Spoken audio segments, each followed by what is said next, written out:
समस्त को praise the Lord. समस्त को प्रेज द लॉर्ड। सुना जाउची कि हाँ सुबुची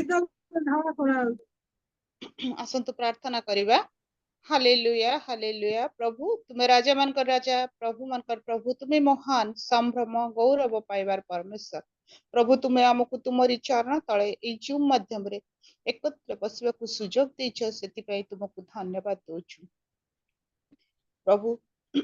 आमे जेपरि साक्ष्य बहन करि पारु, से तुम्हें आम मुख दे कथा को आम प्रत्येक को तुम्हें पवित्र आत्मा रे पूर्ण कर प्रभु। आमे जो सुंदर सुंदर साक्ष्य गुड़ी को शुणिलु, से तुमको धन्यवाद दौचु भाई। सबुदिन जो सब सुंदर जीवंत वाक्य सब दियंती प्रभु, से वाक्य शुणी जेपरि आमे निजको सजाड़ी पारु, अपरितृप्त होई पारु, से आशीर्वाद कर प्रभु। तुम्हें भाई को तांको परिवार को मध्य आशीर्वाद कर। जो माने असुस्थ तुम्हें से स्पर्श कर सुस्थता प्रदान कर। जो माने समस्या मध्य अच्छी तांकर समस्या सब को समाधान कर। धन्यवाद दे এই ছোট প্রার্থনা তোমার নামে মাগছি, আমেন। आमेन।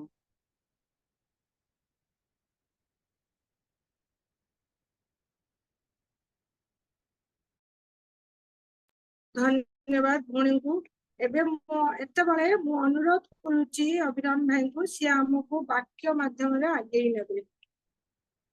समस्त को नमस्कार जनाऊे आ धन्यवाद सुंदर सुंदर साक्ष्य पाई एवं गीत गीत आम सुंदर गीत गुड़ा शुणिलु। प्रभुंकर धन्यवाद हो।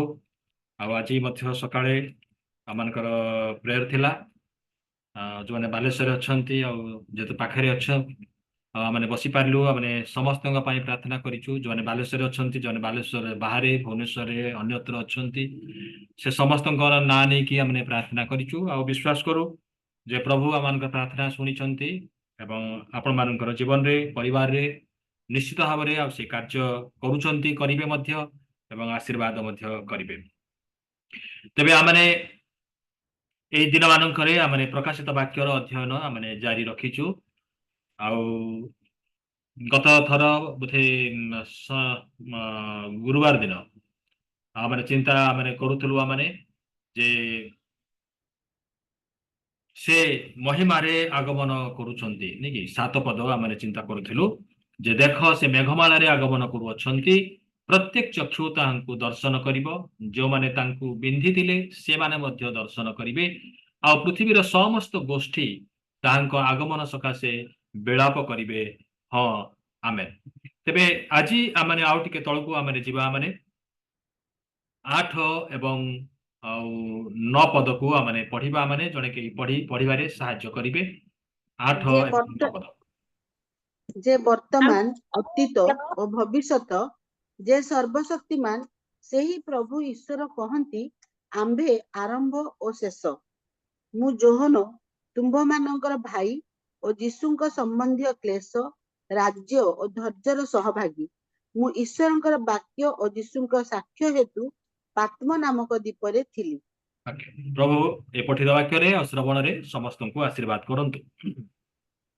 तेबे आमने विशेष करी आज आमने देखिबा कारण 8 पदटी मु आगरु कहि सारी थिली जे से वर्तमान भूत आ भविष्यत नहीं कि से जिहोवा सदा प्रभु जे थिले जे अछंती आउ जे रहिथिबे आउ he is God almighty Elohim से सर्वशक्तिमान अटंती। से आउ से सर्वशक्तिमान परमेश्वर जे थिले जे अछंती आउ जे भविष्यत रे मध्य रहिथिबे सेही प्रभु। ओके द लॉर्ड शब्दटा आसुची। द लॉर्ड शब्दटा आमाने देखु मूसा को से प्रथमे आउ ए परिचय देइथिले। मूसा जतबेले पचारिले जे मु कौन कहिबी, जतबेले इस्राएल लोक माने मते कहिबे तुमको को परमेश्वर पठेइचंती तांको ना कोन, आउ सेतेबेले मु कौन कहिबी। आउ सेतेबेले परमेश्वर कहिले आम्भे जे अछु से अछु, I am who I am. जे आम्भे जे अछु से अछु ताकू जिहोवा बोली कहा जाउची, यावे बोली कहा जाए। आउ ओडिया रे ताकू सदा प्रभु बोली कहा जाइछि। जे सदा कालर प्रभु से सदा प्रभु। सेबे एठी जहन जो सब टाइटल गुड़ाक प्रभु जीशुंक निमंते आउ सियामानक निकटरे प्रकाश करंती से उचंती जे थिले जे अछंती आ जे रहिथिबे, जे एलोहिम जे सर्वशक्तिमान परमेश्वर आउ जे जिहोवा परमेश्वर से ईश्वर।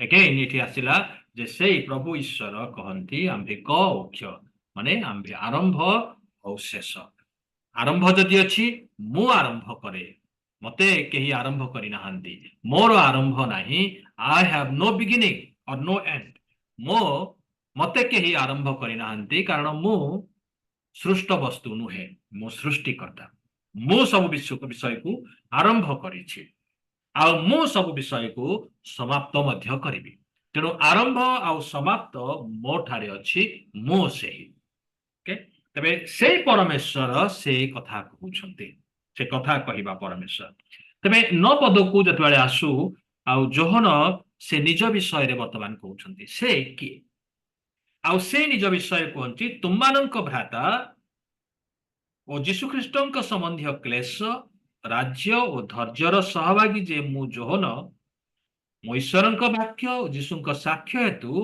पात्म नामक द्वीपरे थिली जतेबेले एई पत्र से माने एई बहिटा लिखुछंती सेतेबेले से कोठी अछंती से पात्मरे अछंती किंतु से निज विषय रे से बड़ बड़ शब्द व्यवहार करू नाहंती मो प्रेसिडेंट मो चेयरमैन मो साधारण संपादक बा मो भविष्यत वक्ता बा मो पालक नै कि बिशप एई सब टाइटल जोहन व्यवहार करू नाहंती तांकर सिंपल एवं गोटे सरल एक नम्रतार आउ गुण आमे एठे देखुचु निजकु से नम्र करूछंती से जोहन जतेबेले जोहन सुसमाचार को लिखिले कौन सी स्थान रे से निजर परिचय दौ नाहंती किंतु गोटे विषय कहले जे जीशुंकर आउ बुक उपरे आउजी थिले जीशु जहा को प्रेम करूथिले से शिष्य बोली कहले ओके से निजर नाम सेठारे प्रकाश करि नाहंती तेबे समस्ते आमे जानु जे किए जीशुंकर आउ छाती रे आउजी की बसुथिले आउ काहा को जीशु प्रेम करूथिले से जोहनंक विषय रे नै कि तेबे सेई जोहन एठी मध्य से सिंपलिसिटी को बजाय रखिछंती से नम्रता को आउ से बजाय रखुछंती एवं से कहिले जे मु तुमानंकर भाई को माननको से कहउछंती जो माने विजातीय अछंती एफिसरे पात्मरे समस्ते होय तो विजातीय थिले का भा होय तो अल्प लोक होय तो जिहुदी माने थिले किंतु से समस्त को से निजर भाई बोली संबोधन करूछंती काहे कि ना से केवल सेमानकर भाई एथि निमंते जे प्रभु जीशु को से माने मध्य विश्वास करिछंती से माने निजे जोहन जेपरी से विश्वास करिछंती निजकु से सेमानकर निजर भाई बोली के संबोधन करूछंती आउ जीशुंकर संबंधी क्लेश ताड़ना मो तुमानंकु लेखुछि कारण मो मध्य ताड़ना भोग करूछि मु निजर कंफर्ट जोन रे बसिकी मु ए कथा मु कहू नाही अनेक समय रे एते सहज हे जाए जतेबेले माने क्लेश कोन जंत्रणा कोन काहा को कुहा जाए ताड़ना काहा को कुहा जाए आउ से सबु हुए तो आमने निज जीवन रे आमने अनुभव करि न थाउ किंतु ताड़ना रे तुमने आउ धैर्य धरि रुह क्लेश सह्य कर एगुड़ाक हुए तो आमने छाती फटेइकरी मुह फाड़िकी हुए तो आमने कहि दे परिबा किंतु निज जीवन रे से गुड़िकर अनुभूति हुए तो आमनकर नाही नै कि अनेक समय रे आमने अन्य मानको परामर्श दो जे एई प्रकार विपदर समय रे आउ जतेबेले तुमे रोग सज्जा रे अछ साहस धरिबा कथा विश्वास रे स्थिर रहिबा कथा जीशुंक ठारे विश्वास कर किंतु जतेबेले आमनकर निज जीवन को आसी जाए से विश्वास से भरोसा से कुआडे आउ उभे जाए नै कि किंतु अन्य मानंकु परामर्श देवा बहुत सहज हो जाए जोहन से भली करू नाहंती जोहन कहउछंती तुम माने जे भली क्लेश भोग करूछ तुम माने जो प्रकार ताड़ना मध्य अछ मो मध्य से प्रकार ताड़ना भोग करूछि I am no other a big person here I am no different from you मो तुम भली मु क्लेश भोगुछि तुम भली मो ताड़ना मध्य रे अछि आउ माने कारावास कोन बंदी रे रहिबार अर्थ कोन आउ ताड़ना पाइबा माने तार अर्थ कोन ए सब मु भोग करिछि तुमाने जो ताड़ना भोग करुच मु मध्य ताड़ना भोग करुछि आ से जीशुंक निमंते जेहेतु आमे क्लेश सह्य करूछु ମୁଁ ତୁମମାନଙ୍କର ଭାଇ। ମୁଁ ଅଲଗା ଲୋକ ମୁଁ କହୁନାହିଁ। ସେଇଠି ଗୋଟେ ଅଥରିଟି ଗୋଟେ ଅଛି, ଗୋଟେ ନିଜ ପଣିଆ ଗୋଟେ ଅଛି, ଅଧିକାର ଗୋଟେ ଅଛି ଯେ ମୁଁ ତୁମମାନଙ୍କର ଭାଇ ଭାବରେ ମୁଁ କହୁଛି। ଏଇ କଥା ମୁଁ କହୁଛି। ତୁମେ ଯୋଉ କଥାକୁ ଅନୁଭବ କରୁଛ, ଯୋଉ ପ୍ରକାରର ପରିସ୍ଥିତି ମଧ୍ୟ ଦେଇ ତୁମେ ଗତି କରୁଛ, ମୁଁ ବୁଝିପାରୁଛି। ଯେତେବେଳେ ଲୋକମାନେ ଏଇ ବାକ୍ୟକୁ ଶୁଣନ୍ତି, ଶୁଣିବେ, ଆଉ ସେମାନେ କହିବେ ଯେ ପ୍ରକୃତରେ ଏ ଭାଇ ଯାହା କହୁଛନ୍ତି ନିଜର ଅନୁଭୂତିରେ କହୁଛନ୍ତି, କାରଣ ସେ ଆମମାନଙ୍କର ଯନ୍ତ୍ରଣା ଜାଣିଛନ୍ତି, ଆମମାନଙ୍କର ଅଭାବକୁ ଜାଣୁଛନ୍ତି, ଆମେ ଯୋଉ ଭଳି ସମସ୍ୟା ମଧ୍ୟରେ ଅଛୁ ସେଇ ଲୋକ ଜାଣିଛି।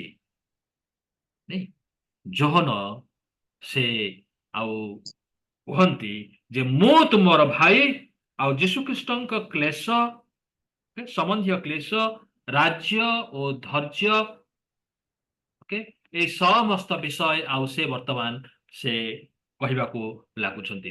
ଆମେ ଯଦି ପଢିବା ମାନେ ଜିହିଜିକଲ 3 ଅଧ୍ୟାୟର 15 ପଦ, ଜିହିଜିକଲ 3 ଅଧ୍ୟାୟର 15 ପଦ।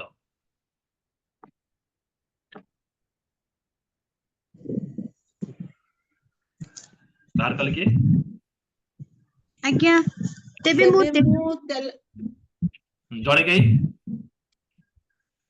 ତେବେ ମୁଁ ତେବେ ତେଲ ପକାଇବାକୁ କବାର ନଦୀ ତୀର ନିର୍ବାସିତ ଲୋକମାନଙ୍କ ନିକଟକୁ ଆସିଲି ଓ ସେମାନେ ଯେଉଁ ସ୍ଥାନରେ ବାସ କଲେ ସେ ସ୍ଥାନରେ ସେମାନଙ୍କ ମଧ୍ୟରେ ସ୍ତବ୍ଧ ହୋଇ 7 ଦିନ ବସି ରହିଲି। ଏଇଠି ଜିହିଜିକଲ ସେ ଯେତେବେଳେ ଲେଖୁଛନ୍ତି, ଆଉ ସେ ମଧ୍ୟ ନିଜକୁ ନିର୍ବାସିତ ଲୋକମାନଙ୍କ ମଧ୍ୟରେ ସେ ପାଉଛନ୍ତି।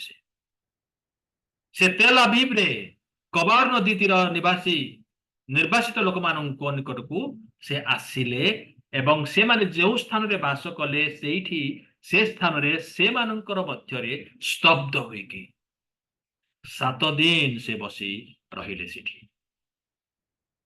ନିଜର ଭାଇମାନେ, ନିଜର କୁଟୁମ୍ବର ଲୋକମାନେ, ନିଜର ଦେଶର ଲୋକମାନେ ବର୍ତ୍ତମାନ ବାବିଲୋନରେ ନିର୍ବାସିତ। ନିଜର ଘର ଦ୍ୱାର, ଜମି ବାଡି, ପ୍ରପର୍ଟି ଯାହା ଥିଲା ଇସ୍ରାଏଲରେ, ସେ ସବୁ ଶତ୍ରୁ ବର୍ତ୍ତମାନ ଅଧିକାର କରିକି ନେଇଗଲା। ଚିନ୍ତା କରି ଦେଖନ୍ତୁ, ଆମେ ହୁଏତ ସେଭଳି ପରିସ୍ଥିତିକୁ ଆସିନାହୁଁ। ଆମମାନଙ୍କର ନିଜର ଘର ଅଛି, ନିଜର ଜମି ବାଡି ଅଛି, ନିଜର ପ୍ରପର୍ଟି ଅଛି, ନାଇଁ କି? କିନ୍ତୁ ଚିନ୍ତା କରନ୍ତୁ, এই ପ୍ରକାର ଲୋକମାନେ ମଧ୍ୟ ଏଇ ଜଗତରେ ଅଛନ୍ତି ଯୋଉମାନେ ଖ୍ରୀଷ୍ଟଙ୍କୁ ବିଶ୍ୱାସ କରିବା ହେତୁ ସେମାନଙ୍କର ଘର ଦ୍ୱାର, ଜମି ବାଡି ଯାହା ପ୍ରପର୍ଟି ଥିଲା ସବୁ ଅନ୍ୟମାନେ ନେଇଗଲେ। ସେମାନେ ବେଘର ହେଇଗଲେ। ଘର ବୋଲି କିଛି ନାହିଁ, ବିଦେଶରେ ଆଉ ବାରବୁଲା ହେଇକି ସେମାନେ ବୁଲୁଛନ୍ତି। କେତେ କଷ୍ଟ ସେମାନଙ୍କର, କେତେ ଦୁଃଖ, କେତେ ଆଉ ମାନେ ସେମାନଙ୍କର ଅବସ୍ଥା ମାନେ ହୁଏତ ଚିନ୍ତା କରିପାରିବା ନାହିଁ ଯେ ସେମାନେ କୋଉ ପ୍ରକାର ପରିସ୍ଥିତିରେ ଅଛନ୍ତି। ମାରଝାଟ ଖାଲି ଖାଇନାହାନ୍ତି। ହଁ, ଯଦି ଖାଲି ମାରଝାଟ ଖାଇଥାନ୍ତେ, ହଁ ଖ୍ରୀଷ୍ଟଙ୍କ ନିମନ୍ତେ ସେମାନେ ତାଡନା ଭୋଗ କରୁଛନ୍ତି। କିନ୍ତୁ କେବଳ ମାରଝାଟ ଖାଇବା ଠାରୁ ଯୋଉ ଅପମାନ, ନିଜର ଗୃହ, ନିଜର ସମ୍ପତ୍ତି ହରେଇ ଦେବା, ଜବରଦସ୍ତ ଜଣେ ଆସି ତାକୁ ଦଖଲ କରି ନେଇଯିବ, ଆଉ ସେ ବାହାର କରିଦେବ, ଆଉ ବିଦେଶକୁ ସେମାନେ ଚାଲିଯିବେ। ଇସ୍ରାଏଲ ଲୋକମାନଙ୍କର ଅବସ୍ଥା ସେଇଭଳି। ନିଜ ଦେଶରେ ସେମାନେ ନାହାନ୍ତି, ନିର୍ବାସିତ ଅବସ୍ଥାରେ ଅଛନ୍ତି। ଜିହିଜିକଲ ସେମାନଙ୍କ ମଧ୍ୟରେ ଆଉ ସେ ନିଜକୁ ପାଉଛନ୍ତି। ଆଉ ସେଥିପାଇଁ ସେମାନଙ୍କୁ ସେ କହିଲେ, କାରଣ ସେମାନଙ୍କର ଦୁଃଖ ସେ ବୁଝି ପାରୁଛନ୍ତି। ଏଠି ଯୋହନ ଏଠି 3ଟା ଶବ୍ଦ ବ୍ୟବହାର କରୁଛନ୍ତି 9 ପଦରେ।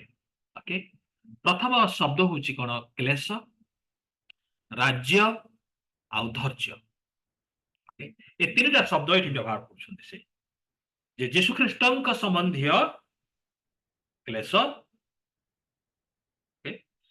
ପୁଣି ରାଜ୍ୟ ଓ ଧୈର୍ଯ୍ୟର ସହ ଭାଗୀ। ତେବେ କ୍ଲେଶକୁ ସଫରିଂ, ଟ୍ରିବୁଲେସନ ବୋଲି କୁହାଯାଉଛି। ଆଉ ଏଇ ଯୋଉ ଟ୍ରିବୁଲେସନ ବା ସଫରିଂକୁ ଗ୍ରୀକ ଭାଷାରେ ଥ୍ଲିପ୍ସିସ୍ ବୋଲି କୁହାଯାଉଛି। ଥ୍ଲିପ୍ସିସ୍ ର ଅର୍ଥ ହଉଛି ଯେ ଜଣେ ଲୋକ ଉପରେ ଗୋଟେ ବଡ ପଥର ଲଦି ଦିଆଯିବା, ସେ ପଥରର ଭାରରେ ସେ ଚାପି ହେଇଯାଉଛି, ସେଇଟାକୁ ଥ୍ଲିପ୍ସିସ୍ କୁହାଯାଏ। ନୂତନ ନିୟମରେ ଏଇ ଶବ୍ଦକୁ ଆଉ ବାରମ୍ବାର ଆମେ ଦେଖିବାକୁ ପାରୁଛୁ, ଯେତେବେଳେ କିଛି ଲୋକ କୌଣସି ଘଟଣା, କୌଣସି ପରିସ୍ଥିତିର ଚାପ ମଧ୍ୟରେ ସେମାନେ ଚାପି ହେଇଯାଆନ୍ତି। ସେଇଟାକୁ ଥ୍ଲିପ୍ସିସ୍ ବୋଲି କୁହାଯାଉଛି ବା କ୍ଲେଶ ବୋଲି କୁହାଯାଉଛି। ଯେ ଏଭଳି ଏକ ମାନସିକ ଶାରୀରିକ ଯନ୍ତ୍ରଣାର ଚାପରେ ଲୋକମାନେ ଅଛନ୍ତି। ଦ୍ୱିତୀୟ ବିଷୟ ହେଉଛି ଧୈର୍ଯ୍ୟ। ଧୈର୍ଯ୍ୟକୁ ଗ୍ରୀକ ଭାଷାରେ ହୁପୋମନେ ବୋଲି କୁହାଯାଏ। ହୁପୋମନେ ହେଉଛି ପ୍ରତିକ୍ରିୟା ବିହୀନ ନୁହେଁ, ଯେ ଯାହା ମୋ ଜୀବନରେ ଆସୁ ମୁଁ କିଛି ରିଆକ୍ଟ କରିବି ନାହିଁ। ଓକେ, ଭଲ କି ମନ୍ଦ ମୁଁ କିଛି କହିବି ନାହିଁ, ମୁଁ ସବୁ ମୁଁ ସହିଯିବି। ସେମାନେ ଅନ୍ୟାୟ କରନ୍ତୁ, ଅତ୍ୟାଚାର କରନ୍ତୁ, କିନ୍ତୁ ମୁଁ ମୁହଁ ଖୋଲିବି ନାହିଁ ବା ପ୍ରତିବାଦ କରିବି ନାହିଁ। ନା, ସେଇ ବିଷୟ ନୁହେଁ। ଏଇଠି ହେଉଛି କଣ, ଧୈର୍ଯ୍ୟ ହେଉଛି ସାହସର ସହିତ ପ୍ରତ୍ୟକ୍ଷ ଭାବରେ ସମ୍ମୁଖୀନ ହେବା, ପରିସ୍ଥିତିକୁ ସାମ୍ନା କରିବା। ଓକେ, ଅନ୍ୟାୟ ମାନେ ଅନ୍ୟାୟ ବିନିମୟରେ ଆପଣ ଅନ୍ୟାୟ କରିବେ ନାହିଁ। ସେ ମତେ ଚାପୁଡା ମାରିଲା, ମୁଁ ତାକୁ ଚାପୁଡା ମାରିବି ନା। କିନ୍ତୁ ଯେତେବେଳେ ସେ ଅନ୍ୟାୟରେ ଆପଣଙ୍କୁ ଚାପୁଡା ମାରୁଛନ୍ତି, ଆପଣ ଡରିକି ଚାଲି ଯାଉନାହାନ୍ତି, କିନ୍ତୁ ସାହସର ସହିତ ସେଇଠି ଛିଡା ହେଇଛନ୍ତି ଯେ ଆପଣ ମତେ ମାରିଲେ ମାରନ୍ତୁ, କିନ୍ତୁ ମୁଁ ମିଛ କହିବି ନାହିଁ ବା ୟାକୁ ମୁଁ ଭଲ ବୋଲି ମୁଁ କହିବି ନାହିଁ। ଯୋଉଟା ଠିକ ମୁଁ ସେଇଟାକୁ ଠିକ କହିବି, ଯୋଉଟା ସତ ତାକୁ ମୁଁ ସତ ବୋଲି କହିବି, କିନ୍ତୁ ମିଛକୁ ମୁଁ ସତ ବୋଲି ମୁଁ କହିବି ନାହିଁ। ମୁଁ ମୁଣ୍ଡ ନୁଏଇବି ନାହିଁ। ଆପଣ ମତେ ମାରନ୍ତୁ, ମୁଁ ଡରିକି ଚାଲିଯିବି ନାହିଁ। I am here facing all the trouble whatever it may be. ସେଇଟା ହଉଛି ଧୈର୍ଯ୍ୟ, ଯେ ମୁଁ ଧୈର୍ଯ୍ୟର ସହିତ ମୁଁ ଛିଡା ହେବି, ମୁଁ ମୁକାବିଲା କରିବି। ସେଇ ସମୟରେ ଖ୍ରୀଷ୍ଟିଆନ ମାନଙ୍କର ମଧ୍ୟ ସେଇଭଳି ଅବସ୍ଥା ଥିଲା। ସେମାନେ ଡରିକିରି ଆଉ ଯାଉନଥିଲେ। ଅନେକ ଲୋକମାନଙ୍କୁ ଧରିକି ନେଇ ଯାଉଥିଲେ, ଆଉ ସେମାନଙ୍କୁ ଟର୍ଚର କରାଯାଉଥିଲା, ଆଉ କୁହାଯାଉଥିଲା ଅମୁକ ଲୋକ କୋଉଠି ଅଛି। ବାଳକ ମାନଙ୍କ ବିଷୟରେ ପଚାରୁଥିଲେ ଯେ ବାଳକ ମାନଙ୍କ ନାଁ ନେଇକି ପଚାରେ, ସେଇ ଲୋକ ବିଷୟରେ କହିବ କି? ଯଦି ତାଙ୍କୁ ଧରେଇ ଦବ ତାହେଲେ ଆମେ ପୁରସ୍କାର ଦବା, ଏମିତି କରିବା ସେମିତି କରିବା। ଏଇଭଳି ପ୍ରଲୋଭନ ମଧ୍ୟ ଦେଖାଯାଉଥିଲା। କିନ୍ତୁ ଆଦ୍ୟ ମଣ୍ଡଳୀର ଇତିହାସ ଯଦି ପଢିବେ, ଯେ ସେମାନେ ମରିବାକୁ ପସନ୍ଦ କରୁଥିଲେ, କିନ୍ତୁ ସେମାନଙ୍କର ପାଳକ ମାନଙ୍କୁ ଧରେଇ ଦଉନଥିଲେ। ସେମାନେ ଧରେଇ ଦଉନଥିଲେ। ସେମାନେ ମରିବାକୁ ପସନ୍ଦ କରୁଥିଲେ, କିନ୍ତୁ ସେମାନେ ଧରେଇ ଦଉନଥିଲେ, ବିଟ୍ରେ କାହାକୁ କରୁନଥିଲେ। ଆଉ ଏଇ ପରିସ୍ଥିତି ମଧ୍ୟରେ ସେମାନେ ସପରିବାର ବେଳେ ବେଳେ ସିଂହ ସାମ୍ନାକୁ ସେମାନଙ୍କୁ ଠେଲି ଦିଆଯାଉଥିଲା, ଆଉ ହାତ ଧରି ପରସ୍ପର ହାତ ଧରିକି ସେମାନେ ଗୀତ ଗାଇ ଗାଇକି ସିଂହର ସାମ୍ନା କରୁଥିଲେ। ଜଣକୁ ରାମ୍ପୁଡି ଖାଉଥିଲା, ଆଉ ଜଣେ ଥୁକୁଥିଲେ, ଆଉ ସେ ଆଣ୍ଠେଇକି ପ୍ରାର୍ଥନା କରୁଥିଲେ। ସେଇ ସମୟରେ ଡେଇଁକି କୁଦା ମାରିକିରି ସିଂହ ସେମାନଙ୍କୁ ଧରୁଥିଲା, ମାରୁଥିଲା, କିନ୍ତୁ ସାହସର ସହିତ ସେମାନେ ତାର ସାମ୍ନା କରୁଥିଲେ। ଏଇଠି ଏଇ ଶବ୍ଦର ବ୍ୟବହାର କରାଯାଇଛି ଉପମନେ, ଯେ ଧୈର୍ଯ୍ୟର ସହିତ ଯେତେବେଳେ ଏଇ ଖ୍ରୀଷ୍ଟିଆନ ମାନେ ଆଉ ତାଡନାର ସମ୍ମୁଖୀନ ହଉଥିଲେ, ଆଉ ଲୋକମାନେ ଆଶ୍ଚର୍ଯ୍ୟ ହଉଥିଲେ ଯେ କି ପ୍ରକାରର ଲୋକମାନେ ଯେ ସିଂହକୁ ଦେଖିକି ମଧ୍ୟ ଡରିକି ପଳଉନାହାନ୍ତି ବା ଯୀଶୁଙ୍କୁ ଅସ୍ୱୀକାର କରୁନାହାନ୍ତି।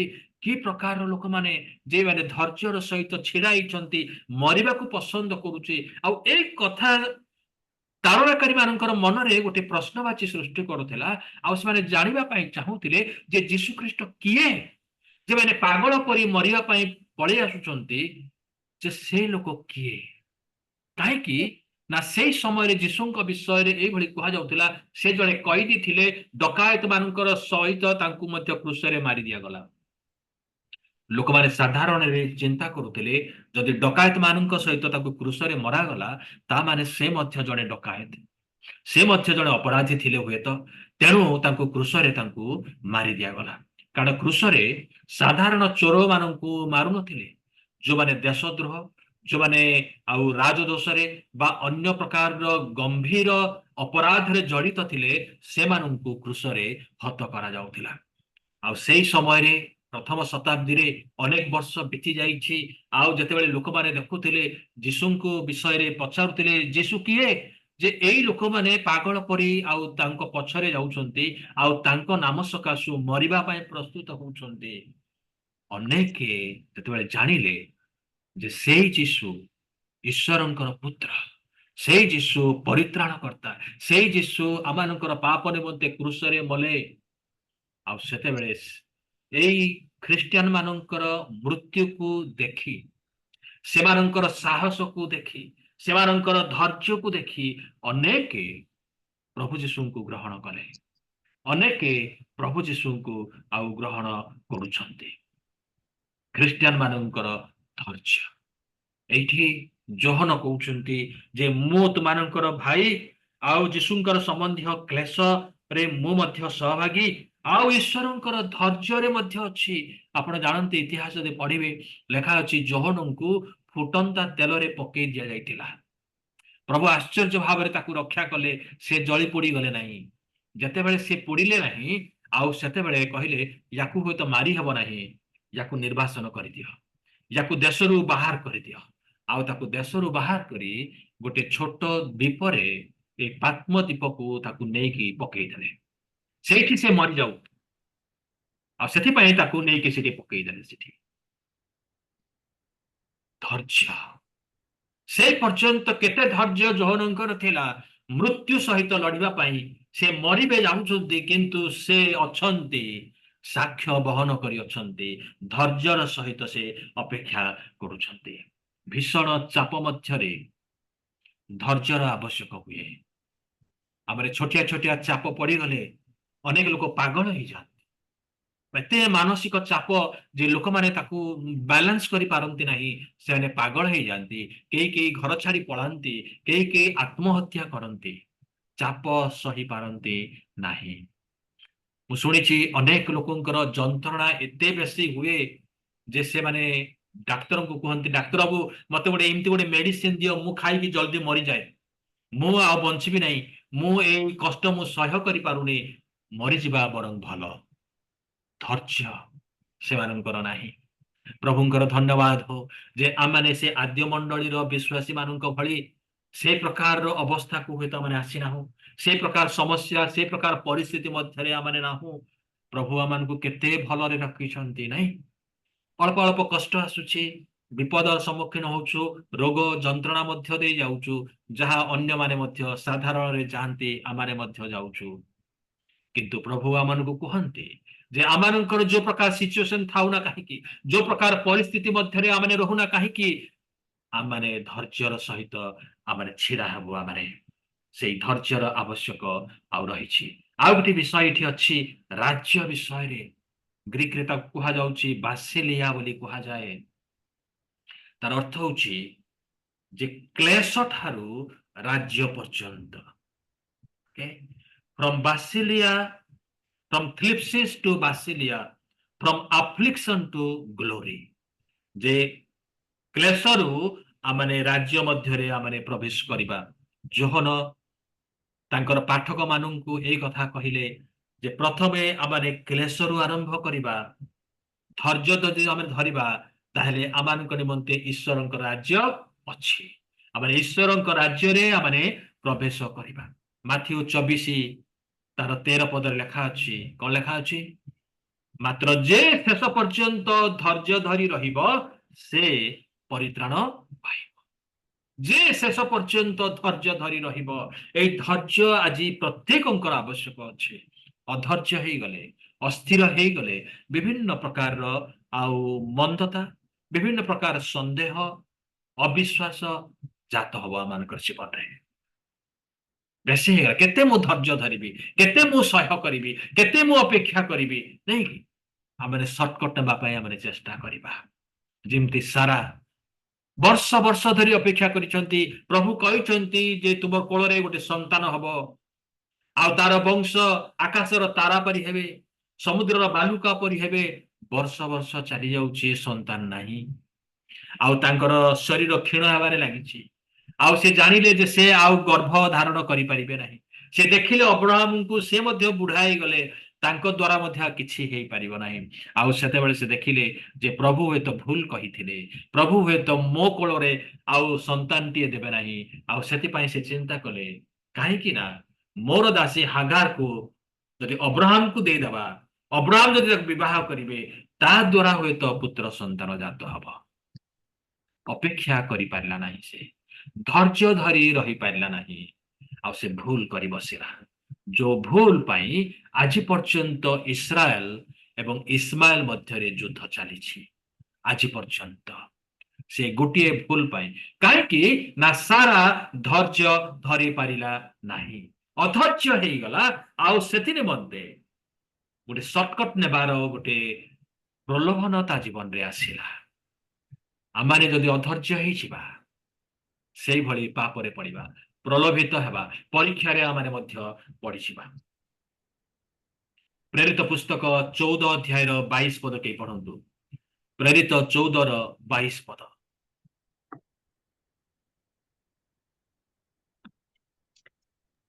ବାହାର କଲେ। ଆଜ୍ଞା, ପୁଣି ସେ ସ୍ଥାନ ମାନଙ୍କରେ ଶିଷ୍ୟ ମାନଙ୍କ ମନକୁ ସୁସ୍ଥିର କଲେ ଓ ବିଶ୍ୱାସର ଅଟଳ ରହିବା ପାଇଁ ସେମାନଙ୍କୁ ଉତ୍ସାହ ପ୍ରଦାନ କରି କହିଲେ, ଅନେକ କ୍ଲେଶ ମଧ୍ୟ ଦେଇ ଆମମାନଙ୍କୁ ଈଶ୍ୱରଙ୍କ ରାଜ୍ୟରେ ପ୍ରବେଶ କରିବାକୁ ହେବ। Praise the Lord. Hallelujah. Paul ସେ ମଣ୍ଡଳୀର ଲୋକମାନଙ୍କୁ ସେ ଉତ୍ସାହ ଦଉଛନ୍ତି, ଆଉ ସେ କହୁଛନ୍ତି ଯେ ଆମେ ଅଟଳ ରହିବୁ। ଅଟଳ ନ ରହିଲେ ହବନି।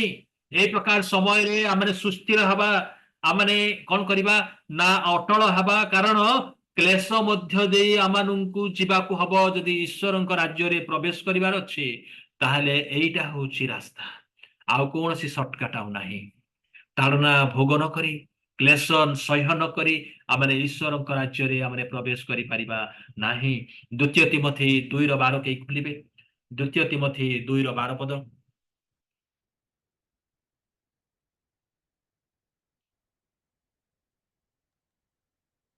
ଯଦି ଆମ୍ଭେମାନେ ହୁଁ, ଧୈର୍ଯ୍ୟ ଧରି ସହ୍ୟ କରୁ ହୁଁ। ତେବେ ତାହାଙ୍କ ସହିତ ମଧ୍ୟ ଶାସନ କରିବା।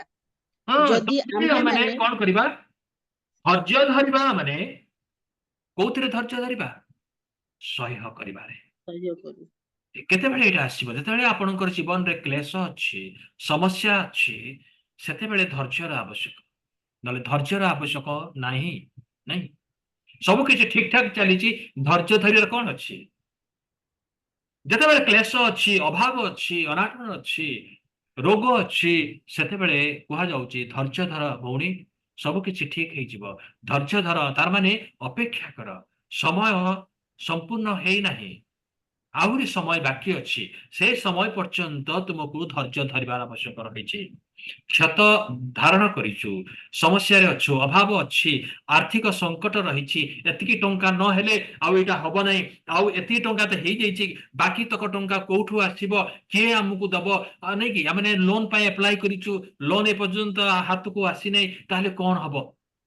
ସମୟ ଚାଲି ଯାଉଛି, ସମୟ ଚାଲି ଯାଉଛି, ଆଉ ଧୀରେ ଧୀରେ ଯେତିକି ସମୟ ଚାଲି ଯାଉଛି ଆମମାନଙ୍କର ଅସ୍ଥିରତା ସେତିକି ଦ୍ରୁତ ଗତିରେ ବଢିବାରେ ଲାଗିଛି। ଆମେ ଅଧୈର୍ଯ୍ୟ ହେଇଯାଉଛୁ। କଣ ହବ? କଣ ହେଲା? କେମିତି ହେଲା? କେମିତି କରିବି? କଣ କରିବି? କାହାକୁ କହିବି? ସେଥିପାଇଁ କୁହାଯାଉଛି ଧୈର୍ଯ୍ୟ ଧରିବା ପାଇଁ। ଆଉ ପ୍ରେରିତ ପାଉଲ ତିମୋଥୀଙ୍କୁ କହିଲେ, ଯଦି ଆମେ ଧୈର୍ଯ୍ୟ ଧରିବା, ଯଦି ଆମେ ଧୈର୍ଯ୍ୟ ଧରି ଆମେ ସହ୍ୟ କରିବା, ତେବେ ତାହାଙ୍କ ସହିତ ମଧ୍ୟ ରାଜତ୍ୱ କରିବା। ହାଲେଲୁୟା। ଲେଖା ଅଛି ଶାସନ କରିବା। We will be reigning and ruling in the kingdom of God. ଈଶ୍ୱରଙ୍କ ରାଜ୍ୟରେ ଆମେ ତାହାଙ୍କ ସହିତ ସିଂହାସନରେ ବସି ଆମେ ରାଜ୍ୟ କରିବା। ମାନେ ଈଶ୍ୱରଙ୍କ ରାଜ୍ୟରେ କେବଳ ଆମେ ନାଗରିକ ଭାବରେ ରହିବା ତାହା ନୁହଁ, କିନ୍ତୁ ତାଙ୍କର ସିଂହାସନ ସହିତ ଆମମାନଙ୍କର ସିଂହାସନ ରହିବ। ଆମେ ମଧ୍ୟ ଶାସନ କରିବା, ଆମେ ମଧ୍ୟ ରାଜ୍ୟ କରିବା। ଆଉ ଯଦି ଆମେ ଜାଣିବା, ଅନୁଭବ କରିବା ଯେ ଆମମାନଙ୍କର ଭବିଷ୍ୟତରେ ରାଜ୍ୟ ଲେଖା ଅଛି, ଆମମାନଙ୍କର ଭବିଷ୍ୟତରେ ଶାସନ କରିବାର ଦାୟିତ୍ୱ ରହିଛି, ଆଉ ସେତେବେଳେ ଏଇ ଧୈର୍ଯ୍ୟ ଆମମାନଙ୍କ ଜୀବନକୁ ଆସିବ। କ୍ଲେଶ ସମୟରେ ଆମେ ସାହସିକ ଆମେ ହେବା। ସେଥି ନିମନ୍ତେ କୌଣସି ଲୋକକୁ ଆଉ ଦେଖିବା ନାହିଁ। ଜଣେ ଭଉଣୀ, ପ୍ରଭୁଙ୍କର ଜଣେ ଦାସୀ, ସେ ଅନେକଙ୍କୁ ଶିକ୍ଷା ଦଉଥିଲେ, ଅନେକଙ୍କୁ ଉତ୍ସାହ ପ୍ରଦାନ କରୁଥିଲେ। ଆଉ ଯେତେବେଳେ ତାଙ୍କର ଜୀବନରେ ଗୋଟେ ରୋଗ ଆସିଲା, ଆଉ ସେ ଅନେକ ପ୍ରାର୍ଥନା କଲେ, କିନ୍ତୁ ସୁସ୍ଥ ହଉନାହିଁ। ଅନେକ ଲୋକଙ୍କୁ କହିଲେ, ତଥାପି କିଛି ପରିବର୍ତ୍ତନ ହଉନାହିଁ। ଆଉ ସେତେବେଳେ ସେ ବିରକ୍ତ ହଉଛନ୍ତି, ନିରୁତ୍ସାହିତ ହଉଛନ୍ତି। ତାକୁ ଦେଖିବା ପାଇଁ ଆଉ କିଛି ବିଶ୍ୱାସୀ ମାନେ ଯାଇଛନ୍ତି, ଆଉ ତାଙ୍କ ସାମ୍ନାରେ ସେ କହିଲେ, ପ୍ରଭୁ ଏ ତମର ପ୍ରାର୍ଥନା ଆଉ ଶୁଣୁନାହାନ୍ତି। ମୁଁ କେତେ ଯେ କାମ କରିଛି ତାଙ୍କ ନିମନ୍ତେ, କିନ୍ତୁ ପ୍ରଭୁ ମତେ ସୁସ୍ଥ କରୁନାହାନ୍ତି। ଏଇ ଯୋଉ ଅବିଶ୍ୱାସର ବାକ୍ୟ ଆସିଲା, ଯୋଉମାନେ ତାକୁ ଦେଖିବାକୁ ଆସିଥିଲେ ସେମାନେ ଆଶ୍ଚର୍ଯ୍ୟ ହେଲେ। ଯେ ୟାଙ୍କ ମୁହଁରୁ ଏଇ କଥା ମାନେ କେବେ ଆଶା କରିନଥିଲୁ। ଏଇ ଭଉଣୀ କେତେ ଲୋକଙ୍କୁ ଆଶ୍ୱାସନା ଦେଇଛନ୍ତି, କେତେ ଲୋକଙ୍କ ପାଇଁ ପ୍ରାର୍ଥନା କରିଛନ୍ତି, କେତେ ଲୋକଙ୍କୁ ପ୍ରେରଣା ଦେଇଛନ୍ତି, ଆଉ ପ୍ରାର୍ଥନା କରିବା ପାଇଁ ଧୈର୍ଯ୍ୟ ଧରିବା ପାଇଁ ସେ ଶିକ୍ଷା ଦେଇଛନ୍ତି। କିନ୍ତୁ ତାଙ୍କରି ଜୀବନରେ ଯେତେବେଳେ ଏଇଭଳି ଅବସ୍ଥା ଆସିଲା, ସେ କିନ୍ତୁ ବିଶ୍ୱାସରେ ଅସ୍ଥିର ହେଇଗଲେ, ଆଉ ସେ ବିଶ୍ୱାସରେ ଅଟଳ ହେଇପାରୁନାହାନ୍ତି। ନାଇଁ, ଆମମାନଙ୍କର ଜୀବନରେ ଯେତେବେଳେ ଏଇଭଳି ଆସେ, କୌଣସି ମନୁଷ୍ୟକୁ ଦେଖନ୍ତୁ ନାହିଁ। ମନୁଷ୍ୟର ଦୁର୍ବଳତା ଅଛି। ଆମେ ପ୍ରଭୁଙ୍କର ପାଇଁ ଗୋଟେ ବଡ ଆଉ ସେବକ ସେବିକା ମାନେ ହେଇପାରୁ। ମାନେ ଅନେକ ଲୋକ ହୁଏତ ଆମମାନଙ୍କର ଜୀବନକୁ ଦେଖିକି ଆଉ ସେମାନେ ଉତ୍ସାହ ପାଆନ୍ତି ଯେ ଇଏ ପ୍ରଭୁଙ୍କର ଲୋକ, ସେ ପ୍ରଭୁଙ୍କର ଆଉ ମା, ସେ ମୋ ପାଇଁ ପ୍ରାର୍ଥନା କଲେ, ମତେ ପ୍ରଭୁ ସୁସ୍ଥ କଲେ, ନାଇଁ କି ଅନେକ ଆଶା ସେମାନେ ରଖନ୍ତି। କିନ୍ତୁ ଯଦି ଆମେ ମନୁଷ୍ୟ ଉପରେ ଯଦି ଆମେ ନିର୍ଭର କରିବା, ମନୁଷ୍ୟକୁ ଯଦି ଦେଖିବା, ସେମାନେ ଆମମାନଙ୍କୁ ବିଫଳ କରିବେ। କାରଣ ସେମାନଙ୍କର ଦୁର୍ବଳତାରେ ସେମାନେ ମଧ୍ୟ ଅଟଳ ହେଇ ରହିପାରିବେ ନାହିଁ, ସେମାନେ ମଧ୍ୟ ପଡିଯିବେ। ସେଥିପାଇଁ ଆମମାନେ ଜଣକୁ ଦେଖିବା, ଜଣକ ବିଷୟରେ ଲେଖା ଅଛି ଏବ୍ରି 12 ଅଧ୍ୟାୟର 2 ପଦ ଦେଖନ୍ତୁ। ଏବ୍ରି 12 ଅଧ୍ୟାୟର 2 ପଦ।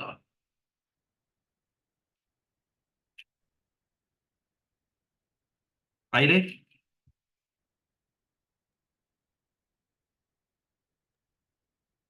ଭାଇ ଏବେ କେତେ? 12:2। ଅପମାନ ତୁଚ୍ଛ ଜ୍ଞାନ କରି ଧୈର୍ଯ୍ୟ ସହ କୃଷ୍ୟ ମୃତ୍ୟୁ ଭୋଗ କଲେ, ପୁଣି ଈଶ୍ୱରଙ୍କର ସିଂହାସନର ଦକ୍ଷିଣ ପାର୍ଶ୍ୱରେ ଉପବିଷ୍ଟ ହୋଇଅଛନ୍ତି। ଆମେନ୍। ପ୍ରଭୁ ଯୀଶୁଙ୍କ ବିଷୟରେ ଲେଖା ଅଛି ଏଠି ଯେ ସେ ଆପଣା ସମ୍ମୁଖସ୍ଥ ଆନନ୍ଦ ନିମନ୍ତେ ଅପମାନ ତୁଚ୍ଛ ଜ୍ଞାନ କରି ଧୈର୍ଯ୍ୟ ସହ କୃଷ୍ୟ ମୃତ୍ୟୁ ଭୋଗ କଲେ। କେତେ ସହଜରେ ଆମେ ୟାକୁ ପଢି ଦଉଛୁ ଯେ ପ୍ରଭୁ ଯୀଶୁ କୃଷରେ ଚଢିଲେ, ସେ କୃଷି ମୃତ୍ୟୁ ଭୋଗ କଲେ। କିନ୍ତୁ ଯଦି ଆମେ ଭଲ ଭାବରେ ଚିନ୍ତା କରିବା, ପ୍ରଭୁ ଯୀଶୁଙ୍କର କୃଷି ମୃତ୍ୟୁ ଯେମିତି କୃଷକୁ ଆମେ କେହି କାନରେ ପିନ୍ଧନ୍ତି, କେହି ଗଳାରେ ଝୁଲାନ୍ତି, ସେଇଭଳି ନୁହେଁ। ଏକ ଅପମାନ, ଏକ ତୁଚ୍ଛନୀୟ ମୃତ୍ୟୁ, ଯନ୍ତ୍ରଣାଦାୟକ ମୃତ୍ୟୁ। ଲୋକମାନେ ଦିନ ଦିନ ଧରିକି ଝୁଲିକି ରହିଥିବେ, ମରୁନଥିବେ। ନିଶ୍ୱାସ ନେବାରେ କଷ୍ଟ ହଉଥିବ, ମରିବା ପାଇଁ ଇଚ୍ଛା ହଉଥିବ, କିନ୍ତୁ ମରୁନଥିବେ। ଆକାଶର ସେଇ ପକ୍ଷୀ ଗୁଡାକ, ଶାଗୁଣା ଗୁଡାକ ଆସିକି ବସିକି ଖୁମ୍ପି ଖାଉଥିବେ, କିନ୍ତୁ ମରୁନଥିବ। ଖରାରେ ସେ ପ୍ରକାର ଝୁଲୁଥିବ ସେ। କିନ୍ତୁ ଯୀଶୁଙ୍କ ବିଷୟରେ ତ ଅନ୍ୟ ବିଷୟ। ତାଙ୍କୁ କୃଷରେ ଟାଙ୍ଗିବା ପୂର୍ବରୁ ତାଙ୍କୁ କିଭଳି ଭାବରେ ବେତ୍ରାଘାତ କରିଛନ୍ତି, କୋରଡ଼ା ପ୍ରହାର କରିଛନ୍ତି, ଚାପୁଡା ମାରିଛନ୍ତି, ଛେପ ପକେଇଛନ୍ତି, ବିଭିନ୍ନ ପ୍ରକାର ନିର୍ଯାତନା ତାଙ୍କୁ ଦେଇଛନ୍ତି। ସେଇ ସମୟ ବେଳକୁ ଯେତେବେଳେ ସେ କୃଷକୁ ଯାଉଛନ୍ତି, ତାଙ୍କର ଶରୀରର ଅଧା ରକ୍ତ ଚାଲି ଯାଇଛି, ସେ ଦୁର୍ବଳ, ସେ ତାକୁ ବୋହି ପାରୁନାହାନ୍ତି, ପଡି ଯାଉଛନ୍ତି। ତାଙ୍କୁ ବେତ୍ରାଘାତ ମାରି ମାରିକି ତାଙ୍କୁ ନଉଛନ୍ତି କୃଷରେ ଟଙ୍ଗେଇବା ପାଇଁ। ଶରୀରର ସମସ୍ତ ରକ୍ତ ସେ ନିଗାଡି ଦେଲେ। ସେ କେତେ ଯନ୍ତ୍ରଣାଦାୟକ ସେ ମୃତ୍ୟୁ। ସେଇ ମୃତ୍ୟୁ ତାଙ୍କ ସମ୍ମୁଖରେ ଅଛି, କିନ୍ତୁ ସେ ଧୈର୍ଯ୍ୟ ଧରିଲେ। ସେ ଧୈର୍ଯ୍ୟର ସହିତ କ୍ଲେଶ ଭୋଗ କଲେ।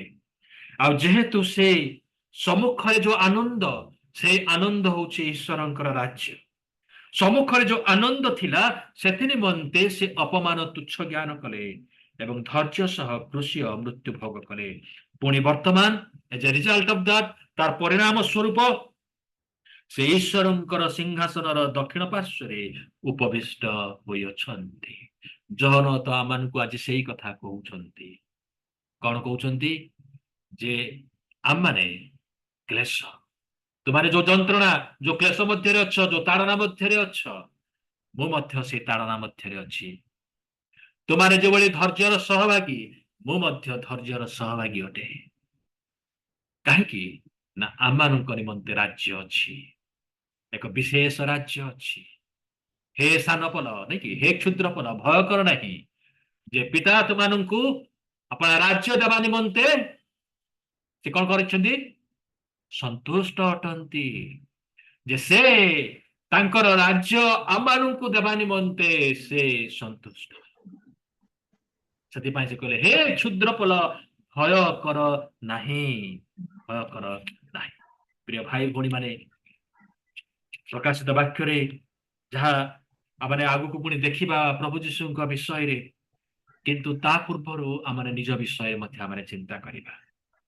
जोहन से कहिले तुममानंकर भ्राता मंडलीर अन्य मानक सहित निजकु समान कले।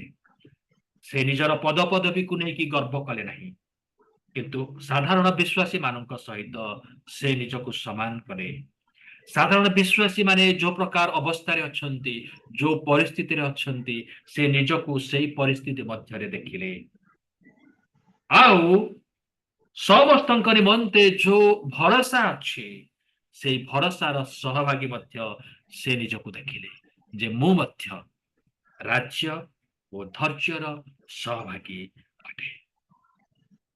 प्रभु इच्छा हेले आसंता काली आमने बाकी पद गुड़िक बाकी शब्द गुड़िक मध्य आमने चिंता करिबा, किंतु आज ये अल्प चिंतार प्रभु प्रत्येक को आशीर्वाद करंतु एवं साहाय्य करंतु। एई दिन मानकरे जदि प्रभु जदि न करंतु किंतु जदि तारणा आसे ए वाक्य को आमने मन रखिबा। माने जदि आमानकर विश्वास सकाशु जदि कौन सी प्रकार जदि क्लेश भोग करिवार थाए ए वाक्य को आमने मन रखिबा, कारण क्लेश मध्य दे ही आमने स्वर्ग राज्य रे प्रवेश करि परिबा।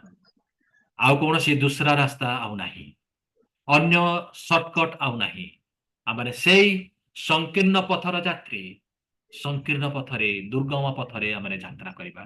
प्रभु समस्त को शक्तियुक्त करंतु, तांकर वाक्य रे आमानकु धरि रखंतु। एई समय रे आमने प्रार्थना करिबा। माने जदि आपण मानकर जदि कोनसी प्रार्थनार विषय वस्तु थाए ताहले कहिबे, आमने प्रार्थना करिबा। सेति पई अभिराम भाई praise the Lord. Praise the Lord. Tapan को भाई मध्य टिके प्रार्थना करिवे। तांकर मध्य देह भल नाही, काली पाखे तांको मध्य झाड़ा आरंभ होछि आ बहुत तांकर शरीर दुर्बल लागुछि। आको पई टिके विशेष करी प्रार्थना करिवे। आ रेचेल पई मध्य टिके प्रार्थना करिवे। तार विविध बिंदी होछि देह गुडा को कोन होछि, देह हाथ तार दरज होछि। काली टू स्कूल भी खोलिबो। विशेष करके तुम प्रार्थना रखिथिबे परिवार पई, समस्तक पई जे प्रभु सुस्थता दियंतु। Praise the Lord. Praise the Lord, praise the Lord, hallelujah.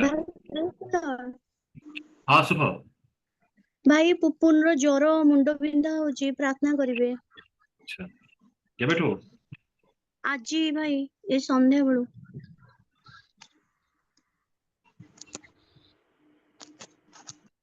Jesus, hallelujah, hallelujah, hallelujah. गौरवमय पिता माने धन्यवाद प्रशंसा करूछु प्रभु जे आमने आज पर्यंत सुरक्षित अच्छु प्रभु। विश्वास रे आमने बढ़ुछु, किंतु प्रकृत विश्वासर परीक्षा जतले आसीबो सेतेबे जणा पड़िबो प्रभु आमने केते विश्वास रे आमने अच्छु।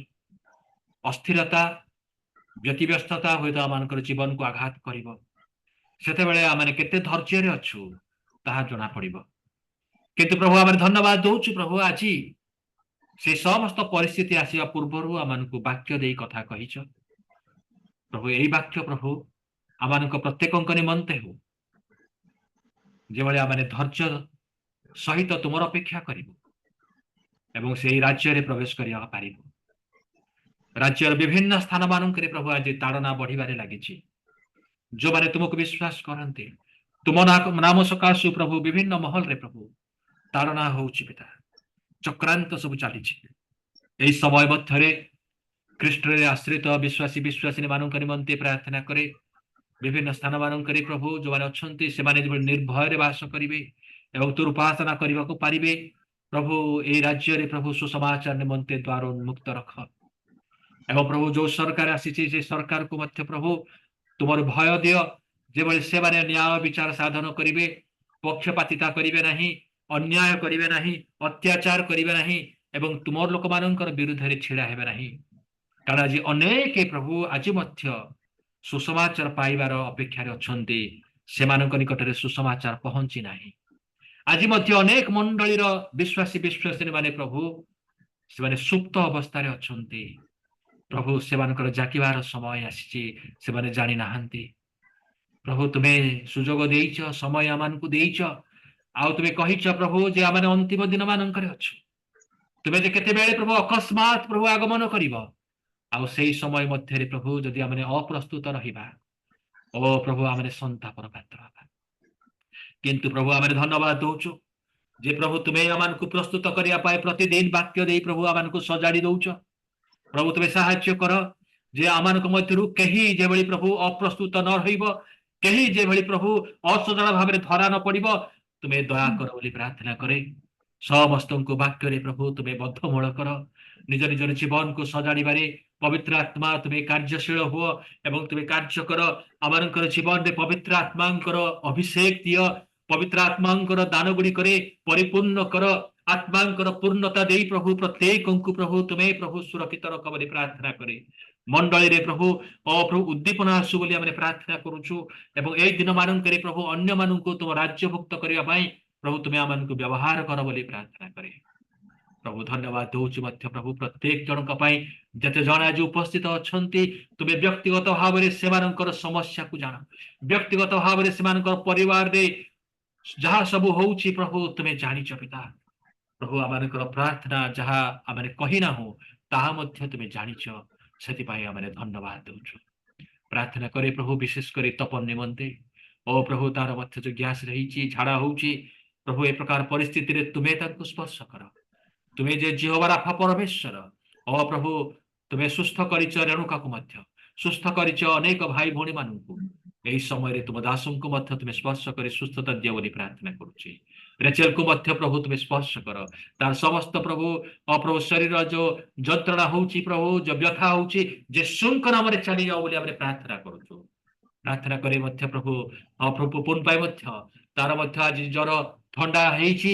ଯୀଶୁଙ୍କ ନାମରେ ପ୍ରଭୁ ସେ ଜ୍ୱର ଏବଂ ଥଣ୍ଡା ଚାଲିଯାଉ ଏବଂ ପ୍ରଭୁ ତୁମର ସନ୍ତାନକୁ ତୁମେ ସ୍ପର୍ଶ କରିଛ ସେଥିପାଇଁ ଧନ୍ୟବାଦ ଦିଏ ପ୍ରଭୁ। ଧନ୍ୟବାଦ ଦିଏ ମଧ୍ୟ ପ୍ରଭୁ ପ୍ରଭୁ ତୁମେ ମଧ୍ୟ ପ୍ରଭୁ ସୁସନାକୁ ମଧ୍ୟ ସ୍ପର୍ଶ କରିଛ ଓ ତାକୁ ମଧ୍ୟ ତୁମେ ସୁସ୍ଥତା ଦଉଛ ବୋଲି ଆମେ ଧନ୍ୟବାଦ। ଯୋଉମାନେ ପ୍ରଭୁ ଆମମାନଙ୍କ ପାଇଁ ପ୍ରାର୍ଥନା କରିଛନ୍ତି, ଯୋଉମାନେ ଆମମାନଙ୍କ ପ୍ରାର୍ଥନାର ଅପେକ୍ଷାରେ ଅଛନ୍ତି ସେଇ ସମସ୍ତଙ୍କୁ ପ୍ରଭୁ ତୁମେ ସ୍ପର୍ଶ କରି ସାରିଛ। Hallelujah, hallelujah, and we glorify your name। ପ୍ରଭୁ ଆମେ ଧନ୍ୟବାଦ ଦଉଛୁ ପ୍ରଭୁ ଆମମାନଙ୍କର ପ୍ରାର୍ଥନା ଶୁଣା ଯାଇଅଛି ଆଉ ତୁମେ ଯେ କାର୍ଯ୍ୟ ସାଧନ କରିଛ ସେଥିପାଇଁ ମଧ୍ୟ ଧନ୍ୟବାଦ ଦଉଛୁ ପ୍ରଭୁ। ଧନ୍ୟବାଦ ଦିଏ ପ୍ରଭୁ ଏହି ସମୟରେ ମଧ୍ୟ ତୁମେ ଆମମାନଙ୍କ ମଧ୍ୟରେ ଅଛ ଏବଂ ପ୍ରଭୁ ତୁମେ ଆମମାନଙ୍କୁ କଥା କହିସାରିଛ। ସବୁ ଗୌରବ ମହିମା ପ୍ରଶଂସା ତୁମକୁ ଦେଇ ଯୀଶୁଙ୍କ ନାମରେ ମାଗିଲୁ, ଆମେନ୍।